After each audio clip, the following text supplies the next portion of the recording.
Hi there, my fellow carnivores, carnivore wannabes, carnivore curious, wherever you are on the spectrum. Maybe you're just curious, what is this carnivore thing that I've been hearing about? Isn't that like wolves and lions and stuff? Well, yeah, but we on this channel are looking at how to apply carnivore diet to your lifestyle. You as a human, not as a wolf or a lion or whatever, but an actual human being, and to see how it can help you as it has helped me and thousands of other people. Some famous, mostly not so famous. But either way, it's an interesting journey. It's been an interesting journey that I've been on so far, and I hope that it is for you too. How's your week been? Let me know in the comments if you've had a good week, if you're thinking about it, any questions you might have. If there's something you want me to address on this channel, I'd be more than happy to. As you may know, my focus is geared towards sharing articles with you or studies. Studies are a bit longer, so, I've watched or rather listened to some carnivore podcasts on YouTube here, and they've been in the 1 hour, 2 hour, even 3 hour mark. What I do is I have it going in the car while I'm driving, just audio. I don't watch the screen, of course, and it's a podcast style. It's just a guy talking into a mic, and sometimes two people if there's an interview. So it's easy to have it in the background while I'm driving. Or when I go for my lunchtime walk at work, I do a 1 hour walk for about 3.3 kilometers. And that includes there's a stop for some beef along the way. At my beef restaurant of choice, A&W, here in Canada, they serve grass-fed beef, and it's delicious.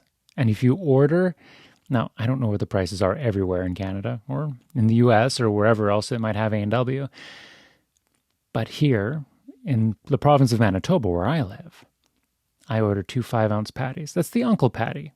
So you got 10 ounces of beef, grass-fed beef, which is about 300-ish grams. And you ordered just the patties. You don't get the burger with a lettuce wrap or say hold the bun, because then you're paying full price for it.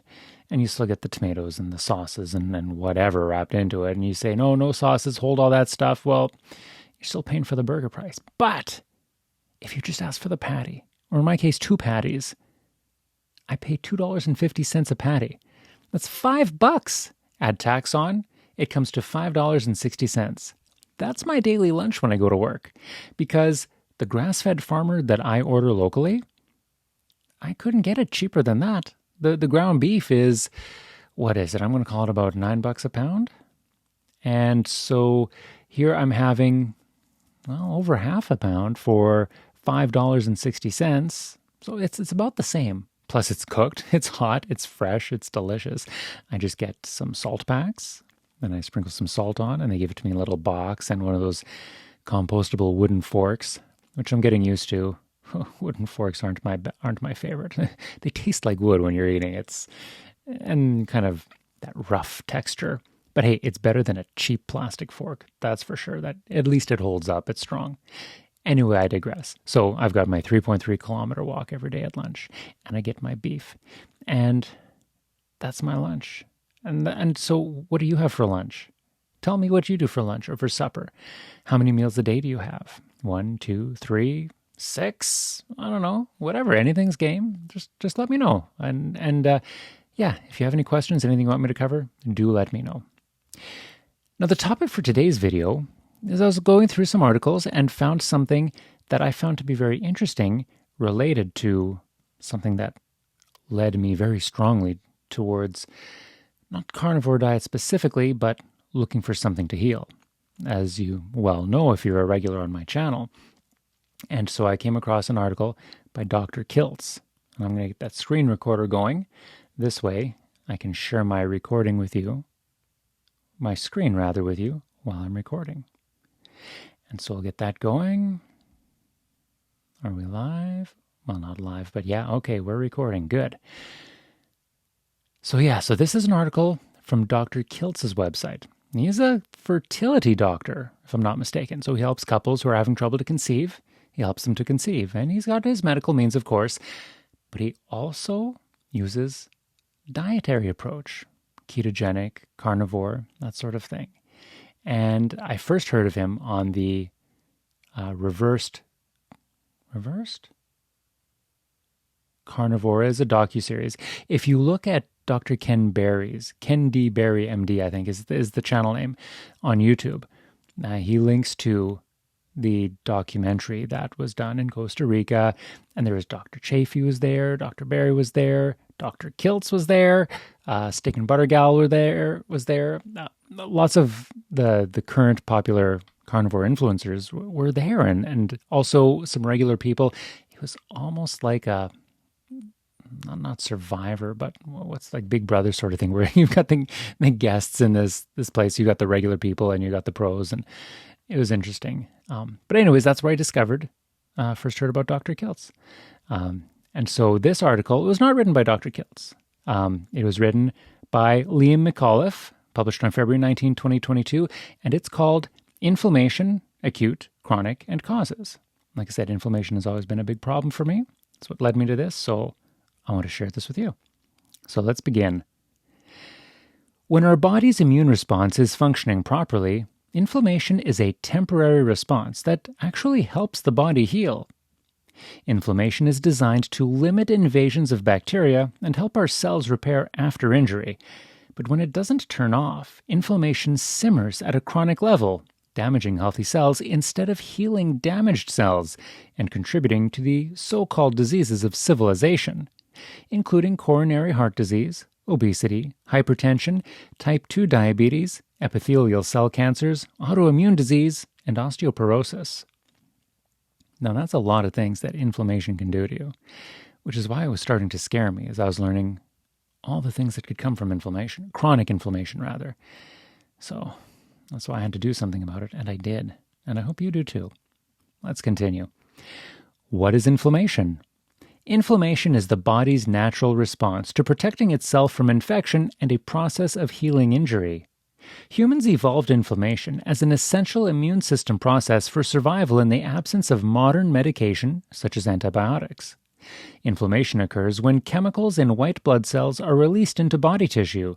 These chemicals increase blood flow to affected areas, resulting in warmth and swelling. And you can see on this diagram here all the different sorts of areas that inflammation can affect. So if you want to pause it and read it, you can. And I'm going to continue on with the article. Temporary versus chronic inflammation. For people with a healthy immune system, practicing a healthy lifestyle and living in an environment with low exposure to toxins, inflammation is temporary. It is activated only when needed and deactivated once injury is healed and infection is resisted. Temporary inflammation lasts a few hours to a few days. That seems pretty reasonable. A short duration to deal with the problem at hand, and then it should shut off and you go back about your normal life. Common stressors that activate temporary inflammation include infection, injury, and toxins. Signs of temporary inflammation in the healing process are swelling, edness, I think that should be redness, and pain and soreness. Now I've got here this little diagram of acute inflammation when it turns to chronic inflammation. So allergic reaction, frostbite, chemical irritants, infection, burn, trauma, cuts, lacerations, or stabbing, that's rough. But those are acute inflammation sources. When they become chronic, then it turns into cardiovascular disease, rheumatoid arthritis, autoimmune disease, neurological disease, and cancer. These are all very bad things you want to avoid if at all possible. Let's continue. Chronic inflammation. When inflammation doesn't turn off, it becomes chronic inflammation. Over time, chronic inflammation damages DNA, which leads to internal scarring and causes tissue death in nearly every organ in the body. It can increase your risk of inflammatory diseases, including heart disease, asthma, Alzheimer's disease, Parkinson's disease, arthritis, diabetes mellitus, cancer, and infertility, which is, of course, a specialty of Dr. Kiltz. And then we've got this diagram here, chronic inflammation. I don't know if you're going to be able to read that. I can't read it here. Let's zoom in a bit. Okay, so chronic inflammation. So we have all cancer stages: initiation, progression, and metastasis. Neurological diseases: depression, Alzheimer's, Parkinson's, and multiple sclerosis. Diabetic complications: neuropathy, retinopathy, hypertension, atherosclerosis, and heart disease. pulmonary disease, asthma, COPD, hay fever, and bronchitis. Hay fever, that's something that have had since a kid, every single spring. And going into summer, very bad hay fever, very bad seasonal allergies. I never realized it was considered a pulmonary disease. That's interesting. Bone and joint disease. We've got osteoarthritis, rheumatoid arthritis, osteopenia, osteoporosis. And metabolic disorders, type 2 diabetes, fatty liver disease, and renal failure. Then we have autoimmune disorders, Crohn's disease, colitis, lupus, multiple sclerosis, and type 1 diabetes. And then finally, in cardiovascular disease, we have that's a tough one, atherosclerosis, heart failure, stroke, and hypertension. Okay, let's continue on. Physiological causes of chronic inflammation. Zooming into physiological perspective, chronic inflammation is caused by various events and processes, including not eliminating the thing causing the acute inflammation, such as infectious organisms that resist defenses and remain in the tissue for long periods of time. Repeated exposure to low levels of irritants, including industrial chemicals, air pollutants, silica dust, and dietary stressors like plant toxins and anti-nutrients, all of which cannot be thoroughly eliminated by natural processes. Autoimmune disorders in which the immune system responds to views? That doesn't sound quite right. Autoimmune disorders in which the immune system responds to and views healthy tissue as a threat and attacks it, resulting in various diseases like rheumatoid arthritis, or RA, asthma, and lupus. Defects in cells responsible for turning inflammation on and off, recurrent acute inflammation. Stressors like high-impact exercise, psychological stress responses, chronic sugar intake, alcohol consumption, and smoking leading to oxidative stress, free radicals, and advanced glycation end products, or AGEs. Lifestyle causes of chronic inflammation. Chronic inflammation and related diseases are an epidemic of modern civilization. The reasons for its prevalence are numerous. These include a mismatch between our evolutionary physiology and modern lifestyles, which I would say is we've got a big mismatch between our modern lifestyles and the way we used to be. Whether you're into evolution or creationism, either way, our lifestyles today are far different than what they were 500, 1,000, 2,000, 5,000, 10,000, or hundreds of thousands and millions of years ago. Exposure to toxic chemicals and irritants, high-impact exercise, chronic exposure to inflammatory foods containing plant toxins, industrial vegetable oils, and added sugars. Ancient genes versus modern stressors. Human genes and physiology are nearly identical to those of our hunter-gatherer ancestors of 100,000 years ago. Our genes evolved to control the regulation and recovery of inflammatory processes within a hunter-gatherer lifestyle.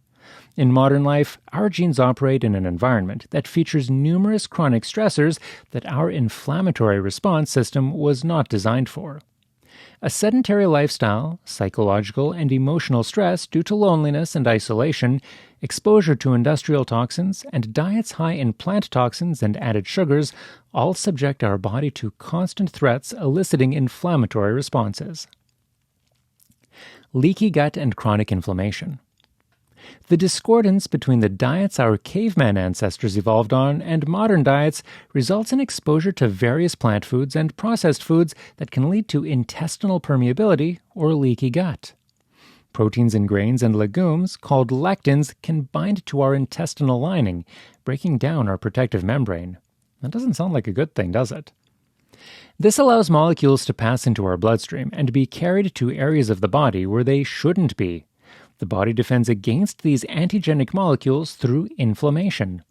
And so if these molecules are permeating through the gut wall, getting into the body everywhere they shouldn't be, then maybe that's why we have inflammation everywhere. I'm going to take this opportunity to remind you all that I am not a doctor. This is not medical advice. And although Dr. Kiltz is a doctor, he's not your doctor. Unless you're one of the lucky few and he actually is, that's pretty cool. But yeah, don't take any of this as medical advice. And don't take my thoughts as anything more than just one carnivore's thoughts. So take it as information and incorporate it in your life or not, how you see fit. But it's very interesting regardless. Let's carry on. This process of gut permeability and inflammation in the body has led many researchers to view leaky gut as a root cause of various inflammatory and autoimmune diseases. So we've got here, I think I'll zoom in a bit on this. I need to find a better way to work these pictures into this presentation format here. So we've got diet, so you've got the Western diet, SCFA, small chain fatty acid producing gut microbiota. Then we have environmental stress. Heat, noise, high altitude, toxicant pollutant. I'm not going to read all of those Latin words. You got more short-chain fatty acids, colonocyte regeneration, Treg down. I don't know what that means. Mucus thickness down. Oh, those are little red arrows. So in the diet, the Western diet, you are reducing your short-chain fatty acid producing gut microbiota. And with heat, you're increasing Enterobacteriaceae. You're lowering noise, high altitude, and toxicants, pollutants are lowering other presumably important strains of bacteria. Your short-chain fatty acids are going down. Your colonocyte regeneration is going down. Treg, I don't know if that's testosterone regulation or if it means something else, but anyways, it's going down. Mucus thickness goes down. That probably has to do with gut permeability. Tight junction goes down. AMPs goes down. What do we have here? Psychological stress. Again, a couple more bacterial species are dropping. And all this leads down here to intestinal inflammation. All right, let's move along. Chronic inflammation and modern diseases. The discordance between our genetic inheritance and modern lifestyles and environments may be the root cause of various diseases associated with chronic inflammation. According to the World Health Organization, or WHO, or WHO, and research conducted by the RAND Corporation, diseases related to chronic inflammation are the most significant cause of death worldwide. Diseases related to chronic inflammation will increase persistently for the next 30 years. 60% of Americans have at least one chronic inflammatory condition. 42% of Americans have more than one chronic inflammatory condition. 12% of American adults have 5 or more chronic inflammatory conditions. Worldwide, 3 out of 5 people die from chronic inflammatory diseases, including stroke, respiratory diseases, heart disorders, cancer, obesity, and diabetes. Now, these stats are for Americans. I'm going to imagine that here in Canada, we're not that far away from the US. It's probably similar or the same. Diagnosis of chronic inflammation. On its own, chronic inflammation is difficult to diagnose. In many people, it may be simmering unnoticed for years before erupting into disease and disorder. However, there are markers in the blood that can indicate the presence of chronic inflammation, including these. This article could have used a grammar checker, I think. However, there are markers in the blood that can indicate the presence of chronic inflammation, including C-reactive protein, or CRP, indicating general infection and inflammation. High sensitivity C-reactive proteins indicate inflammation in the heart. That's no good. Impact of diet on inflammation. Your food choices can play a significant role in both producing and combating inflammation. The standard American diet, SAD, aptly named acronym, exposes people to high levels of known inflammatory compounds, including plant toxins, vegetable and seed oils, added sugars, and excessive alcohol. Foods to avoid. Foods known to increase inflammation include processed foods high in carbs, fried foods, processed meats, high-toxin plants like legumes and grains, fruit juice and dried fruit, A1 dairy, and you may not have heard, maybe you have, apparently there are different types of cows that produce what's called an A2 dairy protein versus A1, and A1 is more inflammatory in humans, and A2 is usually better tolerated. So I've actually seen, where was it? I don't remember where I was, but I think I saw in Superstore, actually. Rare. They're adding a lot more natural, more, I guess, back to basics sort of thing. Hold on, why did my screensaver come on? Are you still recording? That's weird. Hi, you're still recording? Okay, I'm sorry about that. Anyways, I was saying that Superstore has had A2 dairy products. I think it was cheese that I had seen. That was an A2. It called it out, so that's kind of the thing now. So A1, of course, is in this foods to avoid list. Let's carry on. These tangents are what make this channel unique, or what make it mine, or what make it me not just reading an article blindly, or something better than text to speech. So I hope you enjoy these tangents, these thoughts, this kind of the personalization that make it my own. And if you do, great. Share it with your friends. Stick around. Come back for more. And if you don't, sorry. I hope the information is still valuable for you. Anyways, let me know in the comments what you think. Food to eat. So that was the foods not to eat, and now we're into the foods to eat. Fatty fish like sardines, salmon, mackerel, organ meats, fresh fatty meats, A2 dairy, there we go, from goats, buffalo, and specialized breeds of cows, moderate amounts of low-carb fruits, especially berries, and olive oil. Olive oil, that's interesting. Well, mind you, he's not pure carnivore, so I guess that makes sense. He's more ketogenic and carnivore, kind of covers both worlds. So that these recommendations here would be just fine for that world. Inflammation, the takeaway. Inflammation is a natural process that your body uses to heal injuries and fight infections. When the body is functioning properly, inflammation is temporary. Chronic inflammation occurs when the natural inflammatory process doesn't turn off. Various factors lead to chronic inflammation, mainly having to do with modern diet and lifestyle choices, along with exposure to modern industrial toxins.